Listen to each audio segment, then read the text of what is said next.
Welcome back.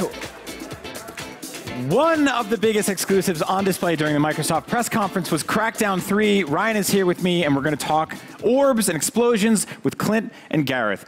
Orbs and explosions is a very reductive way to describe the game you guys are working on, but that's just a small part of this massive new landscape you guys have built that we will hopefully just get to destroy. So what's going on with Crackdown 3? So we're here at E3 for the first time ever to finally show campaign. The show we've been working on the campaign side. The campaign is playable offline and online for 4 players, launching November 7th. And Terry Crews. Terry Crews, what was it like working with that man? So Terry had reached out to us. You know, he's a huge gamer. He loves games. And he had reached out to us, really wanting to be a part of it. And it turned out to be, obviously, it's a great partnership. He looks like an agent. He is an agent. I imagine he didn't call you. He just showed up. Yeah, we didn't argue with him. And when he asks you for something, you don't argue. Is there like a pre-order bonus where I can actually get the Terry Crews character in the game? Is that something I can look forward to? Terry Crews is absolutely part of the franchise. We'll be talking about that. Yeah, we'll be talking about him a bit later on, but stay tuned for that. That's awesome. But he's so big and so intense that when we were shooting that piece, when he was flexing and getting intense, he would literally break the suit. Like parts of it would flip up, and people would have to come out and glue it back down. And you should see the outtakes. The outtakes is something else, aren't they? Yeah. The only thing my body breaks are mirrors. I could never imagine. Oh, come on, guys! man. I'm curious. This common refrain that I've seen on social media today. I don't know if you guys have been keeping track of things. Everybody's excited for Crackdown 3. We haven't seen it in a couple of years. Sure. And I actually just talked to Phil Spencer about this, but I'm glad you're here. We didn't really get a sort of extended, clean look at an extended segment of the game, or really get to see the destruction, which is the signature feature of the game.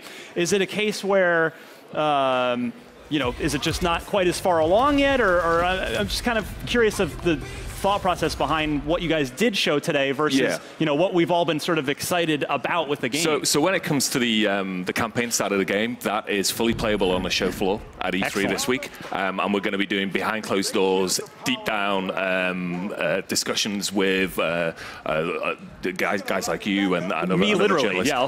Tuesday morning. Tuesday, excellent. We'll see you there. We will see you there. So yeah, it's all playable. Development's going great, and the multiplayer side of the game, which is where we're going to be featuring the cloud-based destruction. We wanted to talk about campaign this time around because no one had seen the campaign at all. So we'll be talking more about the destruction and the multiplayer side of the game later on.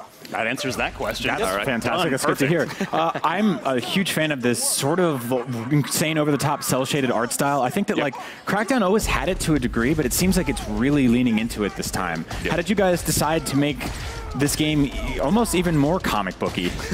Well, the art style goes with the style of the game because the whole game's about zero to hero. You start off as a pretty weak, average kind of cop, and then you end up as this superhero that can jump over buildings and stuff like that. So the game's light, the game's meant to be fun. So the art style really just comes out of that. It's this sort of graphic novel style and all those sorts of things. So is there like a lot of ambition on the dev side where you have someone say, "I want to put this in this game," and you're like, "Well, yeah, that's ridiculous and over the top." Sure. I imagine you don't say no often.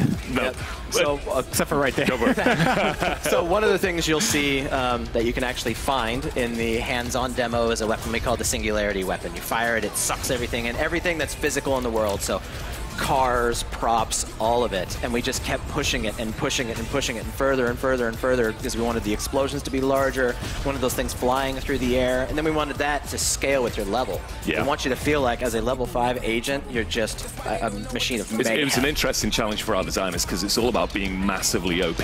So you want to be an absolute god when you reach level 5. So yeah, you want to tune it up and make it massively overpowered towards the end. I've got so many questions for you guys. I want to know, I think everyone sort of agreed to kind of like forget about Crackdown 2. So is this a direct continuation of Crackdown 1? Because, and I asked that because the sort of twist ending of Crackdown 1 was so great. I mean, there's sort of statute of limitations at this point, but I won't ruin it. Yep. Does the narrator from Crackdown 1 factor into, is the narrator in Crackdown 3?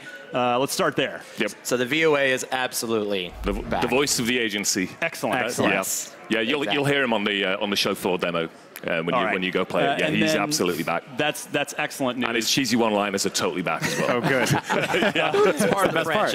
Yeah, you need that. The destruction, you sort of just were mentioning, that it's sort of the cloud stuff is really with multiplayer. Yep. How much destruction can we look forward to in the campaign if I'm running around in 4-player co-op with my friends? How much does it factor in? There'll still be plenty of destruction. And one of the reasons why we didn't want to do the cloud-based stuff in campaign is we wanted it to be able to be played offline. Makes sense. So people, there was a lot of discussion about that at the beginnings of Xbox One and all that sort of thing. So we listened to that and we made sure that the game can be playable completely offline. But you're still going to get plenty of destruction. You can blow up like huge quarry machinery, plant machinery. There's great big destructible vats of chemicals and stuff like that. So yeah, there's still plenty of kind of a local-based destruction in the campaign game as well. So I have a technical question. Probably not. But so if there's an orb on top of a building and you knock the building down, does the orb just land in your hands? Like, is that like an instant win? We'll talk more about the competitive multiplayer stuff in the future, and that's where the cloud compute gives you the 100% destructible. But obviously, that's a problem that we knew we would have to solve. So one thing this trailer did have a lot of was guns. So that's obviously something we can talk about. Yes. Let's just describe the weaponry in this game a little bit. Like, what are some of your favorites? What are some of the things that players can look forward to doing?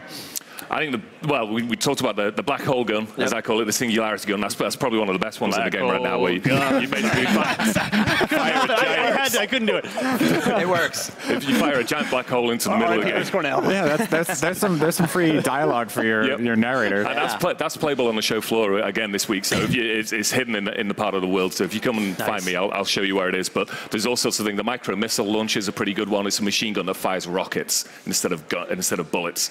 So it's just a rapid-fire machine gun. It just goes. Can you still specialize like Crackdown 1 in sort of the driving and up your driving versus your agility? All the core skills are exactly the same as the original game. So you've got firearms, you've got explosives, you've got agility, strength, driving. Each one of those levels up in a similar way as it did in the original game. The special abilities like the double jump and the vector boosting that you saw in the trailer, they get unlocked as well. So we've got the classic sort of slow leveling that you had in the original game, and then special abilities that unlock as you level up as well. I imagine, like, with the power of the Xbox One X, there is also still a ceiling somewhere. I mean, not literally since it's a sky, but don't you ever say to yourself, like, I want this agent to jump 20 miles in the air, but 21 is too much?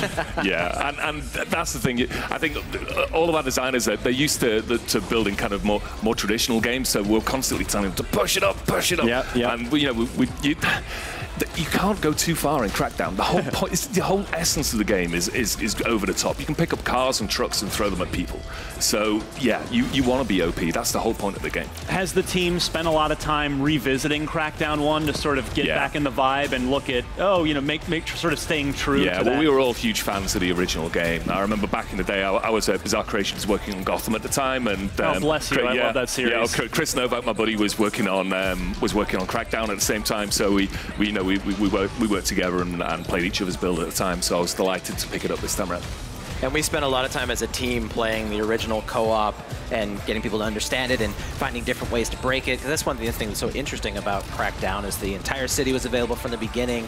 You could go after any boss you wanted. The game never limits the player in any way. So no mission failed in this game. You can't walk out of the mission area. All the missions are open from the very start. Wow. So you can go straight over to the Kingpin and try and kick his ass. That's awesome. You could do that in the first one, right? You totally could, yeah. You just really couldn't. And it was really interesting that not many games picked up on that. And it was a really cool feature which kind of disappeared years ago, but we've taken that back. So you can go anywhere in the world. All the missions are open from the start. You can go try taking on the Kingpin right from the beginning if you want to. So my all-time favorite Xbox achievement is the two double combo of reaching the highest point in the original Crackdown and then safely landing if you can make the jump into the water. But I thought you were going to talk about the corpse juggling. That one we used to shoot people That's awesome as well. But so I got to know, can we expect some of those classic Crackdown achievements to come back? Absolutely. And speaking of the tower, the tallest tower in Crackdown 3 is twice as tall as the one in the original. The game is huge. Can I jump off it and survive if I'm careful? You have to save some surprise for November. They're here. They're here. I have to ask everything. Guys, thank you so much for coming by. Crackdown 3 is out in November.